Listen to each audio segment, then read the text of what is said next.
We can also have arrays of structures. Just like we had arrays of integers or characters or any other simple type, we can have arrays of a complex type like a structure. It acts like any other array. You still use the bracketed subscripts, the bracket 0 bracket for the first element, and so on out through the number of elements that are in the array. The dimensions of the array, though, multiply by the size of.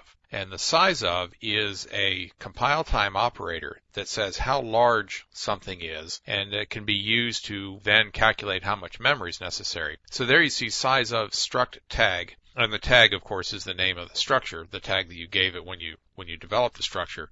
That's so you can find out how large the structure is if you need to. But that's what the compiler is going to use to multiply by the number of elements in the array that are necessary to fulfill what you've asked it to do. Remember when we did an integer array, ints are 4 bytes long, and if you did an integer array with 10 elements to it, you would get 0 through 9 elements, 10, and that would be times 4 bytes, you take up 40 bytes of memory. Well, if you ask for a 10-element structure, 10-element array of structures, the 10 will be multiplied by the size of the structure. And that could wind up being a sizable block of memory that you're asking for there. The elements count from 0 exactly the same way, and structure arrays can also be initialized, just like this. Here we stripped the year off of our date structure, so we only have the month and day now, but same concept. And now we still have our tag, date, but here we've made an array of 10 holidays. I did not go ahead and fill them all in, but here's just a few, and this is how you initialize